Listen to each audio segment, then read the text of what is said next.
ఆ, మన దగ్గర 2-3 ఆప్షన్స్ ఉన్నాయి. ఒకటేమో వాళ్ళతో కంప్లీట్ గా కట్ అవుట్, అది చేయొచ్చు, అది ఎప్పుడైనా చేయొచ్చు. రెండోది వాళ్ళతో అంటున్నట్లుగా ఉండటం, దానివల్ల లాభం లేదు. నువ్వు వాళ్ళకు పూర్తిగా ఉంటావు కానీ ఉపయోగం అనేది తక్కువ. మూడోది నువ్వు వాళ్ళతో కలిసి ప్రయాణం చేయటం. కలిసి ప్రయాణం చేసేటప్పుడు చాలా విషయాలు వాళ్ళవి నీ వాళ్ళకు తెలుస్తాయి. వాళ్ళు మారటానికి, నువ్వు మారటానికి, నేను కూడా మారాలి. ఆయన కూడా చాలా విషయాల్లో నేను నేర్చుకోవాలి కదా. అదే ఆయన గుర్తు చేశాడు నాకు.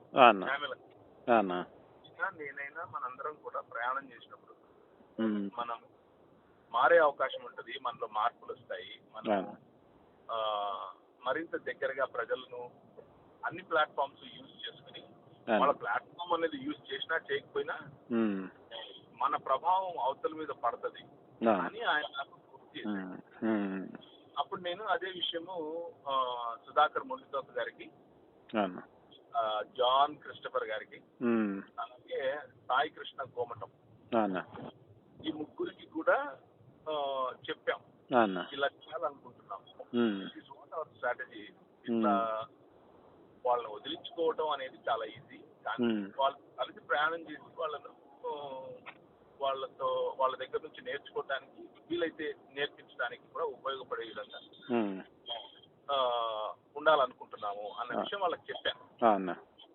అప్పటి నుంచి వాళ్ళు నన్ను ఎంటర్టైన్ చేయడం ఆపేశారు కంప్లీట్. సరే అనేసి నేను అక్కడ గమనయ్యాను, కానీ ఇది కంటిన్యూ చేశాను. సో బేసిక్ గా నా ఆలోచన విధానంలో మార్పు వచ్చింది. గమనించింది కరెక్టే, నువ్వు గమనించింది కరెక్టే. నా ఆలోచన విధానంలో మార్పు వచ్చింది. ఆ మార్పు ఏంటంటే, అవతలి వ్యక్తి తప్పు చెప్తున్నాడు అన్నది నీకు తెలిసినప్పుడు, అలాగే మనలో తప్పు అవతలి వ్యక్తి గమనించే అవకాశం కూడా ఉన్నప్పుడు, ఒకరి దగ్గర నుంచి ఒకరు నేర్చుకోవడంలో తప్పు లేదు, కలిసి ప్రయాణించడంలో తప్పు లేదు. అలా ప్రయాణించే క్రమంలో నేను గమనించింది ఏంటంటే, నేను వెళ్ళి అంటే నేను మనస్ఫూర్తిగా చెప్తున్నాను ఈ విషయం. నాకు అది యాక్చువల్లీ మీరు తప్పుగా అనుకోవద్దు. ఆర్టీఎఫ్ వాళ్ళు కానీ, లేదంటే మన ఏదైతే మనం మూల సిద్ధాంతాలు కరెక్ట్గా ఉన్నాయి అనుకున్న వాళ్ళు మిమ్మల్ని దూరం పెట్టినట్టుగా నాకు కొంచెం అది పరిశుద్ధాత్మ దేవుడు నాకు ఆ మాట చెప్పాడు. అంటే నాకు ఆ థాట్ వచ్చింది. అది ఏంటంటే మనకు మాటలు లేవు కదన్నా, అందుకే నాకు ఇప్పుడు ఆర్టీఎఫ్ వాళ్ళదే ఇక్కడ 3 రోజులు క్లాసులు జరిగాయన్న మా చర్చిలోనే, ఇక్కడ బళ్ళారిలో వెళ్ళలేదు. ఈరోజు లాస్ట్ డే కదైతే, ఈరోజు లాస్ట్ డే, ఇంకా అందరు మళ్ళీ రాకపోతే అడుగుతారని చెప్పేసి ఇంకా వేరే వాళ్ళ కోసం వచ్చాను అన్న. అదే నాకు ఆర్టీఎఫ్ లో నన్ను వాళ్ళు పిలవలేదు, నేను వెళ్ళలేదు. అదే అంటే నేను కొంచెం డిస్టెన్స్ మెయింటైన్ చేయాలి. అయితే నేను మనస్ఫూర్తిగా చెప్పే విషయం ఏంటంటే, నేను పాల్ ఇమాన్యుయల్ విషయంలో నేను ఈ విషయం చెప్పలేను. అది కేవలం పాల్ ఇమాన్యుయల్ డాక్టర్నల్ గా ఎక్కడ తప్పు చేశాడు అనేది నాకు, అంటే డాక్టర్నల్ విషయాలు అబ్బాయి మాట్లాడదు కదా. అవునన్నా, జస్ట్ క్యాజువల్ గా వెళ్తాడు, క్యాజువల్ గా ఉంటది. నేను ఆ అబ్బాయిని తప్పు పట్టేది లేకపోతే అలాంటిది నేను ఇంతకు ముందు చేయలేదు, ఇప్పుడు చేయాల్సిన అవసరం లేదు. ఆ అబ్బాయి ఉన్న ప్లాట్ఫామ్ లో నేను చెప్పాల్సింది ముక్కుసూటిగా, నేను చెప్పాల్సింది ఏదైతే చెప్పాలో అదే చెప్పి వచ్చేసాను. నేను యాక్చువల్లీ ఫస్ట్ కోరుకుంది, నేను హైదరాబాద్ వచ్చినప్పుడు కూడా మీ నుంచి కోరుకుంది అదే అన్న, మీరు ఒక దగ్గర బ్లాక్ అయిపోకూడదనే కోరుకున్నాను. కానీ అప్పుడు ఎందుకు అట్లా చెప్పారు అన్న, అట్లా చెప్పిన వాళ్ళు మళ్ళీ ఇట్లా ఎందుకు మారారు, నాకు అది కొంచెం మా క్లారిటీ ఇచ్చేసినా అయిపోయేది కదా. అట్లా మాకు టెన్షన్ ఎందుకు, ఇప్పుడు మధ్యలో మేము ఎట్లా వెళ్ళాలా, ఎట్లా ఫాలో అవ్వాలా, మాకు అట్లా గందరగోళం అంతే అన్న. వేరే మీ మీద ఏమి కోపము ద్వేషం ఏం లేదు. మీరు రెస్పాండ్ అవుతారని గ్రూప్ లో కావాలని మెసేజ్లు పెట్టారు, మీరు రెస్పాండ్ అవ్వలే, కాల్ చేస్తారేమో. నేను గ్రూప్ లో చూడలేదు, పైన చూసింటాను. అదే ఇప్పుడు మోజెస్ కలిసాడు ఇప్పుడే 5 నిమిషాలు కలిసి కొంచెం అప్సెట్ అయ్యాడన్నా అంటే నేను మాట్లాడమని కదా అని చెప్పాను. సో అయితే నేను ఇప్పుడు చెప్పే విషయం పాల్ ఇమాన్యుయల్ గురించి చెప్పలేదు, కానీ ఈపీ రెడ్డి గురించి చెప్పగలను. అదేదో చెప్తాను చూడు. విపి రెడ్డిని నేను చాలా మిస్అండర్స్టాండ్ చేసుకున్నాను. విపి రెడ్డి దగ్గర నేను వెళ్ళి ఉన్నది కేవలం ఒక రోజు కూడా కంప్లీట్ కాదు, ఒక రోజు ఉన్నాను. అతనైనా వాళ్ళ చెల్లైనా వాళ్ళ భార్య అయినా ఆయన వ్యక్తిగత జీవితాన్ని పక్కన పెట్టేస్తే నాకు పెద్దగా తెలియదు కాబట్టి మనిషి చాలా మంచోడు. ఆ మనిషి ఆప్యాయంగా ఉన్నది ఉన్నట్లుగా చెప్తాడు, ఉన్నది ఉన్నట్లుగా మాట్లాడుతున్నాడు. ఆయన నాతో ఏమని చెప్పాడంటే, అన్నా నేను మీ సహవాసం కోల్పోయాను ఇన్ని రోజులు, జన్మ పాపం విషయంలో నేను నా అండర్స్టాండింగ్ స్ట్రాంగ్ గా చెప్పే క్రమంలో మిమ్మల్ని నేను హర్ట్ చేసి ఉంటే మిమ్మల్ని తప్పకుండా హర్ట్ చేశాను, ప్లస్ మీతో నేను చాలా దూరం అయిపోయాను. అది నేను ఇన్ని సంవత్సరాలు మీ సహవాసం కోల్పోయినందుకు చాలా బాధపడుతున్నాను. దయచేసి మీరు మనసులో ఏది పెట్టుకోవద్దు. అందరి ముందు చెప్తాను, కనీసం ఒక 50 మంది ఉన్నారు అక్కడ. మీరు చేసే పరిచర్యలన్నా మీతో కలిసి నేర్చుకోవటం కోసం, ఇలా చేయటం కోసం నాకు చాలా ఇష్టము. మీరు దయచేసి ఈ సహవాసం నాకు ఇవ్వండి అని చెప్పాడు. అందులో నాకు తన నిజాయితీ కనిపించింది. తన చెప్పాలి అని అంటే తగ్గింపు కనిపించింది. ఆ అబ్బాయికి నా దగ్గరకు తగ్గించుకొని చెప్పాల్సిన అవసరం లేదు, నన్ను పిలిచి నాకు క్షమాపణ చెప్పాల్సిన అవసరం లేదు, కానీ చెప్పాడు. అది తన పెద్దరికంగా నాకు అనిపించింది. నేను కూడా అమ్మాయికి చెప్పాను, లేదు బ్రదర్, ఐఎమ్ వెరీ సారీ, మిమ్మల్ని ఒకవేళ నేను వ్యక్తిగతంగా బాధ పెట్టింటే నన్ను క్షమించు, అలా ఏం లేదు, నా మనసులో అయితే ఏ బాధ, ఏ ద్వేషం, ఏ ఇబ్బంది నీ గురించి లేదు. సిద్ధాంతపరమైన విభేదాలు మన మధ్య ఉన్నమాట వాస్తవము, అవి ఉన్నాయి, ఈ రోజుకు ఉన్నాయి. కానీ సిద్ధాంతపరమైన భేదాలు మనల్ని సహవాసం నుంచి దూరం చేయాల్సిన అవసరం లేదు. మనం మనుషులముగా, సహోదరులంగా, క్రీస్తుని నమ్మే వాళ్ళంగా మనం కలిసి ఉండే అవకాశం ఉంది. అయితే ఈ క్రమంలో నేను స్టేజ్ మీద నుంచి కూడా చెప్పాను ఈ విషయం.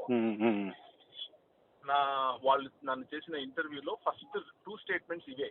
మళ్ళీ ఎందుకు ప్రయత్నం చేయి, నేనేం చెప్పానంటే, ఈ ప్రయాణంలో ఎన్నో విషయాలు మేము కలిసి చర్చించుకునే అవకాశం ఉంటుంది.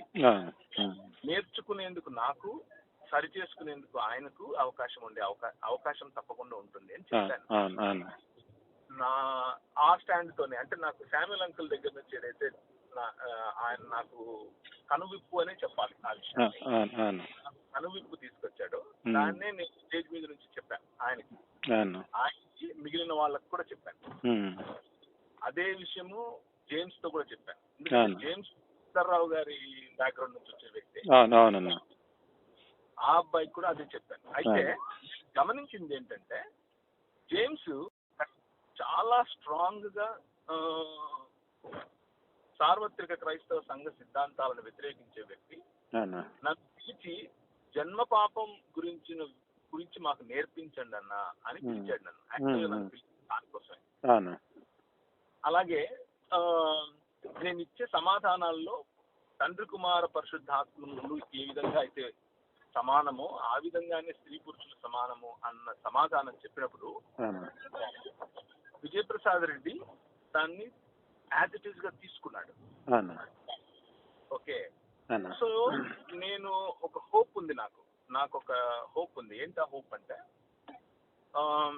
నేను నాకు తెలియని వాళ్ళ దగ్గర నుంచి నేర్చుకునే అవకాశం ఉంటే నేను దాన్ని పోగొట్టుకోదలుచుకోలేదు. రెండోది, ఈ సహవాసం కారణంగా నేను ఒకవేళ ఏదైనా వాళ్ళకు ఉపయోగపడగలిగితే దాన్ని నేను ఆ అవకాశాన్ని పోగొట్టుకోదలుచుకోలేదు. ఇది నేను ముందు నుంచి చేసి ఉండాల్సింది. నువ్వు అన్నట్లు నాకు గుర్తులేదు, కానీ యాక్చువల్లీ అంటే నేను మీ జ్ఞానానికి నేను ఏంటంటే, అది దేవుడు కొన్ని ప్రేరేపించి చెప్పాలా వద్దా అనుకుని, అంటే మీ దగ్గర నాకు మాటలే మామూలుగా రావు, అట్లాంటి ఏదో చెప్పాలా వద్దా అని ఒక మాట చెప్పి మీరు అట్లా అనేసరికి, అరే అన్న ఆలోచించే నిర్ణయం తీసుకుంటారు కదా అని వదిలేసాను. మీరు చెప్పింది నిన్ను కానీ ఎవరిని కూడా బాధ పెట్టడము అనేది లేకపోతే మిమ్మల్ని కన్ఫ్యూజ్ చేయడము అనేది నా ఉద్దేశం కానీ కాదు. నా ఉద్దేశము ఇది. ఇప్పుడు నీకు ఏదైతే చెప్తానో అది మాత్రమే నా ఉద్దేశం. I wanted to bless them and I wanted to learn from them. నేను వాళ్ళ దగ్గర నుంచి నేర్చుకోవాలి. అలాగే ఒకవేళ వాళ్ళు నన్ను చూసి నా దగ్గర నుంచి ఏదైనా మంచి కనిపిస్తే వాళ్ళు నేర్చుకోవాలి అన్న ఒకే ఒక ఉద్దేశంతో నేను వాళ్ళు పిలిచినప్పుడు వెళ్ళాను. అలాగని చెప్పి వాళ్ళు పిలిచినప్పుడు వెళ్ళినంత మాత్రాన నేను వాళ్ళ సిద్ధాంతంతో వాళ్ళ జీవన విధానంతో ఏకీభవిస్తాను అన్నది కానే కాదు. మనం విజయవాడలో ముస్లింలు మనం పిలిచినప్పుడు మనం వెళ్ళాం. మీకు గుర్తున్నప్పుడు మనం వెళ్ళాము. అంత మాత్రాన మనం ముస్లింలు అవ్వలేదు. ఇంకెప్పటికీ. అలాగే హిందువులు మన ఛానల్స్ చాలా సార్లు వచ్చారు. మనతో అడిగారు. మనం వాళ్ళను ఆదరించి కౌగిలించుకుని పంపించాం. వాళ్ళతో కలిసి కూర్చుని మాట్లాడాం. అంత మాత్రాన మనం హిందువులు అయిపోము, వాళ్ళ సిద్ధాంతంతో ఏకీభవించాం కదా. అలాగే ఆ రెండే కాదు, మనము ఈ ఏథీయిస్ట్ సమాజాలు, ఉదాహరణకు ఈయన తీసుకోండి, మన కదిరే కృష్ణ గారు. ఆయనను సాక్షి ప్లాట్ఫామ్ ఇచ్చి తీసుకొచ్చి నిలబెట్టి మాట్లాడించాము. కదిరే కృష్ణను మాట్లాడించాము. అలాగే కంచె ఐలయ్యను మాట్లాడించాము. వాళ్ళు ఎవరు క్రైస్తవులు కాదు. వాళ్ళ భావజాలం క్రైస్తవ భావజాలం కాదు. అయినా కానీ వాళ్ళని మనము యాక్సెప్ట్ చేశాం.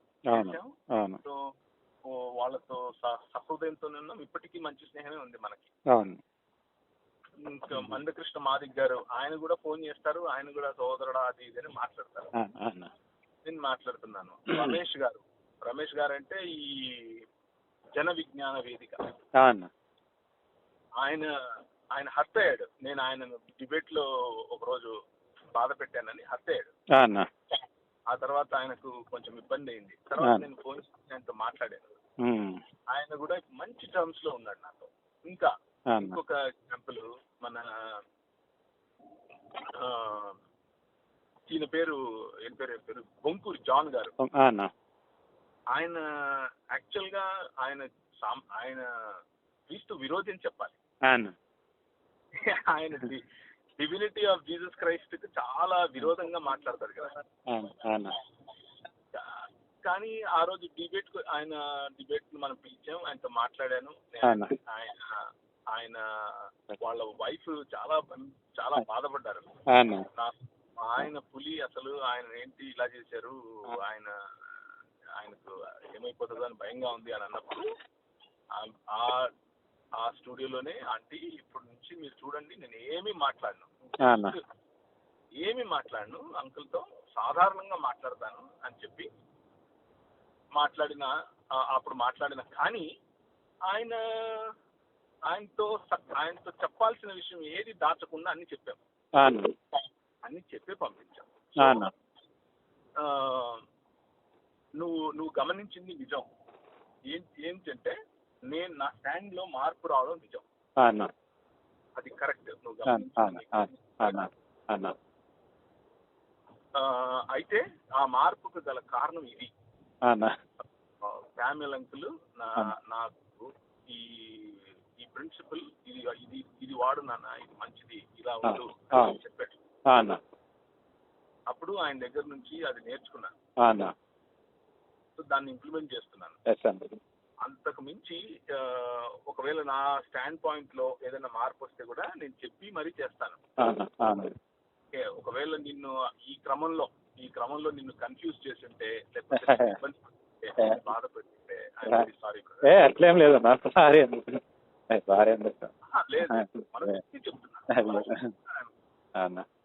సారీ సారీ ఏం లేదు.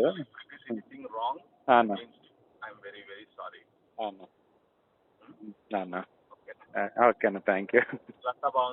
బాగున్నారన్న.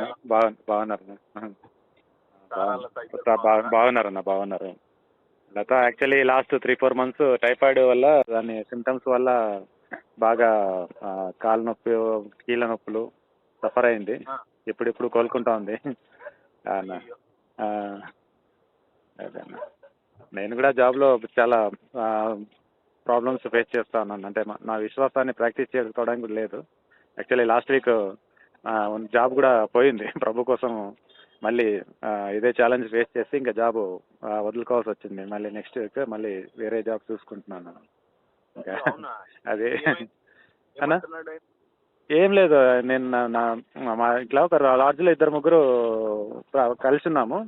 అన్యులు కూడా ఉన్నారు. నేను నా సైడ్కి నేను ప్రార్థన చేసుకున్నాను. అట్లా మత ప్రచారం చేస్తుందని ఎక్కించి చెప్పేశారు. నా పక్కన నా వాళ్ళకి ఏం చెప్పలేదు. నా ప్రార్థన నేను చేసుకున్నా కూడా. ఇప్పుడు ఎవరన్నా పాస్టర్స్ కానీ ఎవరన్నా మాట్లాడుతుంటారు, బైబిల్ డిస్కషన్ చేస్తుంటారు, ఎక్కడ నాగినప్పుడు మామూలుగా ఇట్లా మాట్లాడుతుంటారు. అది చూసి ఎప్పుడు బైబిల్ మాట్లాడతాడు అని వాళ్ళకేదో చెప్పినట్టుగా వాళ్ళు ఫీల్ అయ్యి ఇట్లా ఆయన అన్నాడు, నీ దేవుడేమన్నా నీకు జీతం ఇస్తాడా, నీ దేవుడన్నా పోషిస్తాడా అంటే, నా దేవుడే పోషించేది, అదే నేను నమ్ముతా ఉన్నాను. అయితే ఇంట్లో కూర్చుంటానులేండి సార్, థ్యాంక్ యూ అని చెప్పేసి కట్ చేసి ఇంకా మళ్ళీ మరుసటి రోజు పోలేదని. ఇంకా అదే నన్ను ఏమన్నా అంటే అది వేరే, నేను ఎక్స్ప్లెనేషన్ ఇచ్చుకునేవాడిని. డైరెక్ట్ ఆయన దేవుని దగ్గరికి వచ్చేసారు. అదే అంతేనా. ఏమంటే ఆయన ఇక్కడ బళ్ళారి ఎమ్మెల్యే భరత్ రెడ్డి అని ఉన్నారు, వాళ్ళ కజిన్ బ్రదర్ అన్న. ఇక్కడ ఉండి మనము క్రైస్తవులుగా మన యొక్క ఫ్లేవర్ వాళ్ళకి చూపిస్తే క్రైస్తవుల్లో కూడా అరే ఇట్లాంటి భక్తి పరులు ఉన్నారా అన్నది వాళ్ళు తెలుసుకుంటారా అని వాళ్ళు వేరే వాళ్ళు మొత్తం చాడీలు ఎక్కిస్తే అదే విన్నాను నేను. అందుకే మెసేజ్ పెట్టేసిన, seek the truth, truth will make you free అని పెట్టి మెసేజ్ పెట్టి దానికి రిప్లై ఏమీ లేదు. అదే అట్లా. మీ ఆరోగ్యం ఎట్లుందన్నా? నాకు పర్వాలేదు. అమ్మకి ఇంకా అలాగే ఉంది, కోలుకోలేదు.